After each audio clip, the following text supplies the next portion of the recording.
Welcome back dear student, स्वागत है आपका ई लेक्चर सीरीज।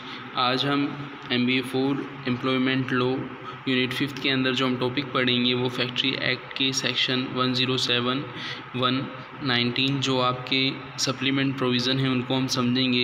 इन सप्लीमेंट प्रोविज़न्स की सेक्शन 1 बाय 1 हम देख लेते हैं। पहले अपील के रिगार्डिंग सेक्शन है 107, फिर है आपका डिस्प्ले ऑफ नोटिस के रिगार्डिंग है 108, फिर है सर्विस ऑफ नोटिस के रिगार्डिंग है 109, रिटर्न जो हम फिल करते हैं उसकी सेक्शन है 110, ऑब्लिगेशन ऑफ वर्कर की सेक्शन है 111, और जो आपकी general power to make rule है सेक्शन 112, और power to centre to give direction 113, no charge for facilities and convenience section 114, application of the act to government factory section 116, protection of person acting this factory section 117, restriction on disclosure of information section 118, और आपका section 119 जो है वो है act to have effect notwithstanding यानी section 119। तो in section को 1 bye 1 हम यहाँ पे समझेंगे इस एक्ट के अंदर। ये सप्लीमेंट प्रोविज़न इसलिए हैं कि पहले कोई बात यदि रह गई थी उनको हम सप्लीमेंट प्रोविज़न के अंदर हम पढ़ लेंगे फैक्ट्री एक्ट के अंदर। तो आपसे पेपर में किस तरीके से पूछ सकता है कि सबसे पहले सपोज मान लीजिए आपसे पूछता है अपील के रिगार्डिंग कि अपील क्या होती है।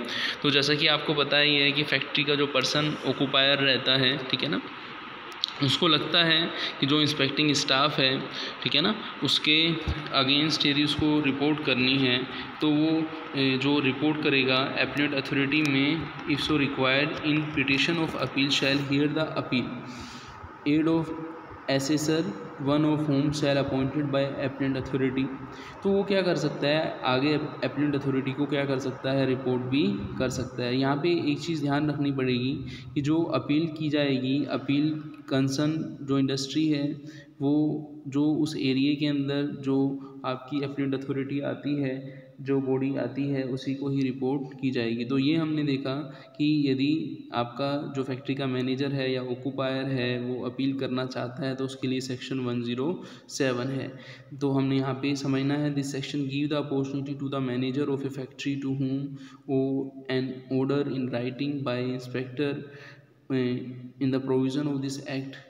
जो आपका फैक्ट्री का मैनेजर है या ऑक्यूपायर है वो क्या कर सकता है, वो अपील कर सकता है अगेंस्ट इसके, किसको, प्रिस्क्राइब्ड अथॉरिटी को कर सकता है। तो अपील 107 के अंदर है। फिर हम देखेंगे डिस्प्ले ऑफ नोटिस। आपने जब इंस्पेक्टिंग स्टाफ पढ़ा था तो आपने वहाँ पे देखा था इंस्पेक्टिंग स्टाफ के अंदर आपका इंस्पेक्टर भी था, जिसके अंदर हम जो डिस्ट्रिक्ट था, डिस्ट्रिक्ट का जो DM डिस्ट्रिक्ट मजिस्ट्रेट था उसको हमने क्या माना था कि वो आपका एज ए इंस्पेक्टर वर्क करेगा और उसका डायरेक्टली इनडायरेक्टली जो है फैक्ट्री से इंटरेस्ट नहीं होना चाहिए। इसके अलावा हमने ये भी देखा था कि जो आपका सर्टिफाइंग सर्जन है वो भी वर्क करेगा। तो यहाँ पे जो नोटिस की बात की जाएगी वो हम किसकी बात करेंगे कि जो नोटिस होंगे वो किसके नेम से, इंस्पेक्टर के नेम से या सर्टिफाइंग सर्जन के नाम से होंगे। तो डिस्प्ले ऑफ नोटिस सेक्शन 108 क्या बताता है कि ये स्टैट्यूटरी रिक्वायरमेंट है एज़ पर लॉ डिस्प्ले करना कि हर फैक्ट्री को नोटिस बोर्ड पर ये चीज़ें जो रूल्स हैं, जो प्रोविजंस हैं, जो लेबर के रिगार्डिंग हैं, उसको ऐसा प्लेस जहाँ पे आपका इंस्पेक्टर की सीटिंग हो या फिर सर्टिफाइंग सर्जन की सीटिंग हो, वहाँ पे जो डिस्प्ले नोटिस बोर्ड है वहाँ पे उन चीज़ों को क्या करना, डिस्प्ले करना। ये सेक्शन 108 के अंदर आएगा। फिर हम देखेंगे कि ये जो नोटिस होंगे, इन नोटिस की जो लैंग्वेज होगी, वर्कर जिस लैंग्वेज के अंदर समझ सकते हैं वो इंग्लिश भी हो सकती है, हिंदी भी हो सकती है, लोकल लैंग्वेज भी हो सकती है जिसको वहाँ के वर्कर उसको समझ सकते हैं। और वो इस तरीके से होना चाहिए कि वो उनको अच्छे से दिख सके, वो उनको पढ़ सकें। नोटिस का प्लेस इस तरीके से होना चाहिए और उस नोटिस के ऊपर जो वर्कर की हेल्थ के रिगार्डिंग, सेफ्टी के रिगार्डिंग, वेलफेयर के रिगार्डिंग जो भी प्रोविजंस हैं वो उस पर मेंशन होने चाहिए। फिर हम बात करेंगे सर्विस नोटिस। सर्विस नोटिस जैसा कि नेम से क्लियर होता है, ये सर्विस ऑर्डर रहता है जो सेक्शन 109 दिया जाता है, ठीक है ना। जो आपका ओनर है, ऑक्यूपायर है, मैनेजर ऑफ फैक्ट्री है, वो सर्विस नोटिस देते हैं। फिर हम बात करेंगे रिटर्न की। रिटर्न जैसा कि नॉर्मली कोई भी ओनर रहता है, ऑक्यूपायर रहता है, मैनेजर रहता है, उसको एक सबमिट रिटर्न करनी होती है जो पीरियोडिकली जो टाइम पीरियड है उसके अंदर एज़ पर लॉ उसको जो रिटर्न सबमिट करनी होगी। उसका सेक्शन कौन सा है, 110। फिर हम बात करेंगे ऑब्लिगेशन ऑफ वर्कर। जैसे कि आपको पता है कि जो ये सब चीज़ें जो वर्कर के वेलफेयर के लिए, वर्कर की हेल्थ के लिए जो चीज़ें की जा रही हैं, जो वर्कर की हेल्थ के लिए रेस्पॉन्सिबिलिटी है मैनेजर की, ऑक्यूपायर की है, तो वहाँ पे वर्कर्स को भी क्या करना चाहिए, पूरी सेफ्टी के साथ वर्क करना चाहिए। उनको इस तरीके से एक्टिविटी में नहीं एंगेज होना चाहिए जो इस तरीके के प्रोविज़न्स के अगेंस्ट हो, जो उनकी हेल्थ या सेफ्टी के अगेंस्ट हो, वेलफेयर के अगेंस्ट हो। कभी आपने देखा होगा कुछ लोग विलफुली विदाउट रीजनेबल को क्लोज कुछ अननेसेसरी वर्क करते हैं जो कि अलाउड नहीं होता है, ठीक है ना। तो उन सबको डिसिप्लिनरी कोड ऑफ कंडक्ट को फॉलो करना है, ताकि जो फैक्ट्री के अंदर हमारे अदर वर्कर्स हैं उनकी हेल्थ और सेफ्टी इंश्योर हो सके। और यदि ऐसा होता है कि कोई वर्कर है वो नहीं मान रहा, वो कॉन्ट्रावेंशन ऑफ रूल्स कर रहा है, तो उस समय उसके लिए प्रॉपर पनिशमेंट, इम्प्रिजमेंट भी होना चाहिए। यहाँ पे हम देखें तो इम्प्रिजमेंट जो है आपका 3 मंथ का है, ठीक है ना, और 100 रुपीज़ का फ़ाइन है। ये 1948 में जब एक्ट आया था तब ये चीज़ें रखी गई थी। अब हम बात करेंगे general power to make rule. देखो जो इस एक्ट के अंदर जो स्टेट गवर्नमेंट, एप्रोप्रिएट गवर्नमेंट होती है, वो टाइम टू टाइम क्या करती है, रूल्स भी बनाती है। वो सेक्शन 112 के अंदर बनाती है। State government make rule providing for any matter for the provision of this act, वो रूल्स बनाती है।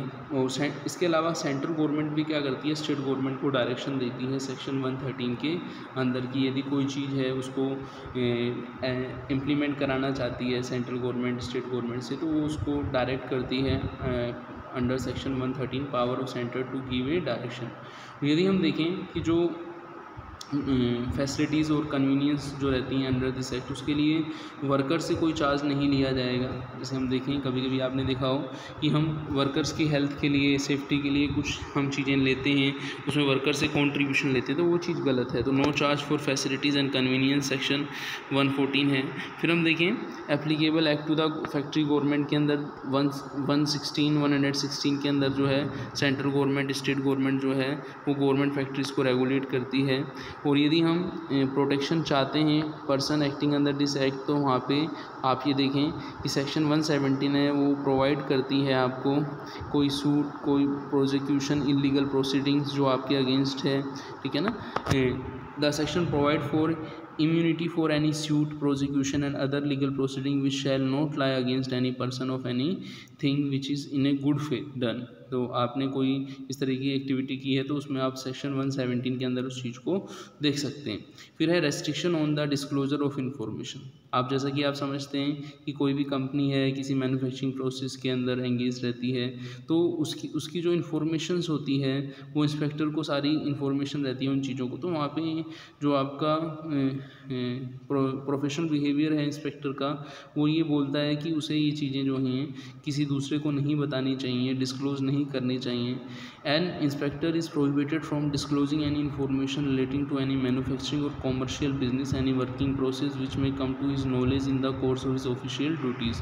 ये आपको पता है इंस्पेक्टर विजिट करेगा फैक्ट्री के अंदर, वहाँ की प्रोसेसेस को देखेगा, तो वो चीज़ें उसको जो है एज़ पर लॉ से नहीं बतानी चाहिए। This prohibition is applicable not only when is in a service, कि ये खाली उसी समय नहीं होगा कि जब वो उस समय सर्विस में था तब तो वो नहीं बता रहा, लेकिन जब वो सर्विस छोड़ देता है तब वो उन चीज़ों को बता रहा है, तो ऐसा नहीं होना चाहिए। तो इंस्पेक्टर इस तरीके की इन्फॉर्मेशन तभी बता सकता है जब with the previous consent of the owner, की ओनर की कंसेंट हो, जो एज़ पर लॉ वो चीज़ें बताना उसके लिए ज़रूरी हो जाता है। For the purpose of any legal proceeding, वो बताना ज़रूरी हो जाता है। कुछ ऐसी क्रिमिनल प्रोसीडिंग होती है जहाँ पे ये चीज़ें बतानी ज़रूरी होती हैं। For the purpose of any report of such proceeding, की यदि जिस काम के लिए उसका अपॉइंटमेंट हुआ था उस चीज़ के लिए वो चीज़ बताना ज़रूरी था, ठीक है ना। यदि इस तरीके से यदि उसने बताया तो उसके लिए कोई फ़ाइन नहीं लगेगा, लेकिन यदि वो जानबूझकर इस तरीके की इन्फॉर्मेशंस देता है तो उस पर 6 मंथ का इम्प्रिजमेंट होगा, ठीक है ना, और फाइन जो है 1000 रुपीज़ दोनों भी हो सकते हैं। फिर लास्ट सेक्शन है सेक्शन जो है act to effect notwithstanding anything containing act, section आपका जो है 119। सेक्शन 119 ये बताता है कि जो भी आपके फैक्ट्रीज एक्ट के अंदर जो चीज़ें हम contract labour regulation evolution act से लेंगे, वो चीज़ें जो contract labour regulation evolution act के अंदर दी हैं उसके अनुसार ही वो चीज़ें लागू होंगी जो उस एक्ट में दी हुई हैं। तो कहने का मतलब ये है कि यदि इस एक्ट के अंदर कोई चीज़ अदर एक्ट से ली गई है तो जो जिस एक्ट से ली गई है वहाँ पे जो प्रोविज़न है वही इसके ऊपर क्या होंगे, अप्लाई होंगे। तो हमने यहाँ पे एम्प्लॉयमेंट लॉ के फैक्ट्रीज़ एक्ट के सिलेबस को हमने पूरा किया। तो मिलते हैं नेक्स्ट सेमेस्टर में। थैंक्स।